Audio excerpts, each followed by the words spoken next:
A árvore que dava dinheiro. Já imaginou como seria bom ter uma árvore no quintal de casa da qual brota muito dinheiro todos os dias?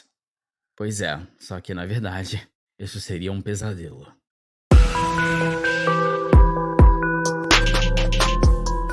Este é a Visão Libertária, sua fonte de informações descentralizadas e distribuídas. A Árvore que Dava Dinheiro é um livro infanto-juvenil escrito por Domingos Pellegrini em 1981, bem no início da famosa década perdida brasileira, na qual o país sofreu com uma terrível hiperinflação. Curiosamente, o livro até parece uma espécie de premonição exagerada e bem-humorada do que estava por vir. Apesar de ser um livro infanto-juvenil com apenas 60 páginas, o autor consegue mostrar de forma hilária como funciona a inflação, além de apresentar conceitos como oferta e demanda de forma até melhor do que certos livros ditos científicos. A história se passa em uma cidade fictícia do Brasil, chamada Felicidade, uma cidade pequena e pobre, na qual vivia um velho pão duro que economizava em tudo para acumular dinheiro e propriedades. Ele usava o dinheiro que acumulava para emprestar a juros para outras pessoas da cidade. Só que as pessoas acabavam não conseguindo pagar o velho, e ele ficava com a casa dos devedores como pagamento. Algumas famílias, inclusive, continuavam morando na mesma casa, só que pagando aluguel ao velho. E assim, o velho acabou virando dono da maioria das casas da cidade. Nessa pacata cidade interiorana, não havia turismo, tampouco indústrias ou comércios desenvolvidos. Alguns moradores até precisavam trabalhar nas cidades vizinhas. Só que um dia, o velho passou mal e caiu duro no chão. E sua empregada chamou alguns vizinhos para ajudar. Só que eles eram inquilinos do velho. Então, ficaram automaticamente eufóricos com a ideia de que o velho poderia estar morrendo. A notícia se espalhou pela cidade. Parecia que estava acontecendo um evento. Pessoas nas ruas procurando informações sobre o velho, perguntando sobre testamento, ligando umas para as outras, sem parar, atrás de notícias. Algumas até indo acompanhar de perto a situação. Posteriormente, o povo descobriu que, em seu testamento, o velho deixava as casas para seus inquilinos, mas com uma condição. Em exatos 2 anos após a morte do velho, as pessoas tinham que ir ao cartório registrar a casa, ou então ela passaria para a prefeitura. Mas, além disso, havia outra condição. O velho havia deixado 3 sementes e era necessário plantá-las durante uma cerimônia pública na praça da cidade. Só que ninguém ouviu mais nada depois que descobriram que ficariam com as casas. A cidade estava em festa. O cartorário, percebendo que ninguém o dava ouvidos, considerou aquela festa toda uma cerimônia pública. Cavou um pedaço de terra na praça com os pés e jogou as sementes. Os meses foram passando e a árvore começou a surgir no local. Em apenas 6 meses, a árvore já estava maior do que um homem, e as pessoas já aproveitavam sua sombra. Até que um dia, um fato curioso aconteceu. Começaram a surgir notas de dinheiro no chão da praça. A princípio, ninguém notou que vinham da árvore, e começaram a catar dinheiro do chão calados. As pessoas observavam de longe uma multidão procurando algo no chão. Quando se aproximavam e percebiam que tinha dinheiro no chão, começavam a catar também. Até que alguém percebeu que elas vinham da árvore. Então, começaram a arrancar pedaços da árvore até que sobraram somente as raízes. O processo foi tão violento e desesperado que as pessoas se machucaram cavando com as próprias mãos e peneirando a terra para pegar raízes, até que não sobrasse mais nada. A ideia era plantar no quintal de casa para ver se dava mais dinheiro. As notas eram perfeitas, idênticas às emitidas pelo Banco Central. Não tinha como distinguir as notas da árvore das outras. A partir daí, começa a primeira distorção de mercado causada pela árvore.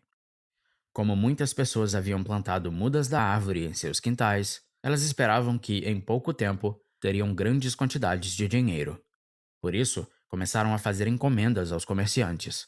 E esses, esperando um aumento na demanda dos produtos, começaram a aumentar ainda mais os estoques, sonhando que, quando as árvores dessem dinheiro, a clientela iria comprar sem parar. Uma cidadezinha pacata do interior, de repente, teve um boom de encomendas. Pior, As pessoas começaram a pedir demissão porque já não viam mais sentido em trabalhar, visto que em breve seriam muito ricas graças às árvores. E os comerciantes, que também tinham mudas da árvore no quintal, fecharam seus comércios. E assim, a cidade foi se transformando numa cidade fantasma. Ninguém fazia mais nada. Só ficavam em casa, esperando as árvores darem dinheiro. A situação chegou a tal ponto que um bêbado precisou ir andando até outra cidade comprar pinga, porque todos os bares da cidade estavam fechados. Será que isso te lembra algum grande evento recente? Hum. Certo dia, bem cedinho, notas novinhas começaram a cair das árvores em toda a cidade. E prontamente as pessoas saíram às compras. Eis aqui um trecho dessa parte do livro. O traseiro do boi estava pendurado, e o açougueiro tirou o colchão com uma arte de médico. Deitou no cepo a carne sangrenta. Quantos bifes, dona? Tudo. Ele pesou. São 6 quilos, dona. Ela abriu as mãos, estendeu uma nota novinha. Ele embrulhou o colchão. Ela agarrou logo e jogou a nota no balcão. Pode ficar com o troco. Assim começou o dia da inflação. Até que de noite, uma mala de dinheiro não conseguia comprar uma caixa de fósforos. Enquanto as pessoas saíam de casa para comprar, as árvores davam mais e mais dinheiro, de modo que ao voltarem para casa com as coisas e verem que tinham mais dinheiro, saíam novamente para comprar mais coisas. E como todo mundo na cidade tinha muito dinheiro e queriam comprar tudo, os preços foram subindo rapidamente ao longo do dia. As últimas compras foram feitas no final do dia, já em formato de leilões. Aos comerciantes só restaram grandes quantidades de dinheiro no estoque, enquanto que o resto da cidade, além de muito dinheiro, tinha agora muitas bugigangas. Depois que a euforia das compras passou, as pessoas começaram a sentir um vazio. Algo estava errado. Já tinham tanto dinheiro que nem tinham mais onde guardar, e as árvores continuavam a dar mais dinheiro. Muitos começavam a planejar se mudar da cidade. As primeiras pessoas, ao atravessarem a ponte, olharam na bagagem e perceberam uma coisa inusitada. O dinheiro tinha sumido, e no lugar tinha apenas um farelo. Então, elas voltaram para a cidade, e logo a notícia se espalhou. Pessoas corriam desesperadas para a ponte para ver se era verdade. Alguns comerciantes, ao perceberem que tinham se endividado comprando todas aquelas mercadorias e que agora só restava farelo, enlouqueceram. Essa situação lembra bem o que acontece em países onde ocorre a hiperinflação. Num primeiro momento, o mercado se aquece, as pessoas compram mais e parece que está tudo muito bom. Mas logo as pessoas começam a perceber que, na verdade, aquele dinheiro não tinha valor nenhum. E assim como nessa história, a moeda emitida em um país não necessariamente é aceita em outro, principalmente quando perde seu valor tão rapidamente por conta da impressão desenfreada. As pessoas da cidade eram milionárias, apenas no valor nominal, porque, na realidade, nada havia mudado. Ao perceberem que o dinheiro não tinha mais valor, as pessoas começaram a praticar o escambo para fazerem trocas e obterem aquilo que queriam. Depois do dia de compras, cada pessoa tinha uma quantidade enorme de itens sem muito propósito, já que saíram comprando só por comprar. Cedinho, no dia seguinte, um homem saiu de casa, bateu palma no vizinho. Bom dia. Vocês compraram muito sapato, não foi? Mais de 20 pares. Pois eu comprei muito pano. Nem se viver mais 50 anos eu vou usar tanta roupa. Mas o sapato tá furado, então pensei numa troca. E assim começaram as trocas. Quem tinha muita lataria trocou por arroz e feijão. Quem tinha muitas panelas trocou por comida para cozinhar nas panelas velhas. Quem tinha muitas agulhas ou penicos ficou sem ter com quem trocar. E quem tinha muitas conservas ia de porta em porta. Quem queria um revólver tinha de antes trocar por 5 galinhas, porque o dono do revólver queria galinha em vez de farinha. Mas o dono das galinhas também não queria farinha, queria vinho. Então, o cidadão tinha que trocar a farinha por vinho, o vinho pelas galinhas, mas aí o revólver já tinha sido trocado por um casaco e 2 calças. E o novo dono do revólver não queria vinho, queria camisas em troca de calças. E assim por diante. Mas tudo foi dando certo no fim das contas. Essa parte é bem interessante pois ilustra que o dinheiro era apenas uma forma de facilitar as trocas entre as pessoas e não algo com valor próprio. Assim que o dinheiro deixou de cumprir seu papel, as pessoas naturalmente voltaram ao escambo. Essa mesma situação você consegue ver no caso da Venezuela. Mas se você pensa que parou por aí, tem mais. As árvores se mostraram verdadeiras pragas, crescendo muito e nascendo outras com qualquer broto que caísse no chão, dando dinheiro sem parar, de modo que as pessoas precisavam queimar todos os dias grandes quantidades. A notícia se espalhou pelo país e pelo mundo. Vieram repórteres e turistas para conhecer tais árvores que davam dinheiro. E os turistas estavam interessados em uma coisa: no dinheiro das árvores. Queriam rasgar, queimar, molhar, fazer tudo o que não podiam com o dinheiro de verdade. Além de, é claro, ver ele se esfarelar na ponte da cidade. Então, os moradores da cidade começaram a perceber que poderiam ganhar dinheiro prestando serviços aos turistas. Logo, as pessoas abriram restaurantes, hotéis, comércios em geral, criaram passeios com guia de turismo, tudo para atender às demandas que iam surgindo. A farra era tanta com o dinheiro das árvores que, quando faltava papel higiênico, os turistas usavam o dinheiro. E a prefeitura aproveitou tudo isso para aumentar os impostos. Óbvio. Mas quando tudo parecia bem, as árvores pararam de dar dinheiro. Do nada. Mas os turistas não paravam de chegar, e eles queriam fazer as mais diversas atividades com o dinheiro de mentira. Então, o que antes era abundante passou a ser escasso. Aqui segue um trecho dessa parte do livro. Então, os meninos começaram a vender dinheiro. Logo, os bares e as lojas também começaram. E de novo, os turistas puderam rasgar dinheiro à vontade. Quanto mais rasgavam e queimavam, mais aumentavam os preços.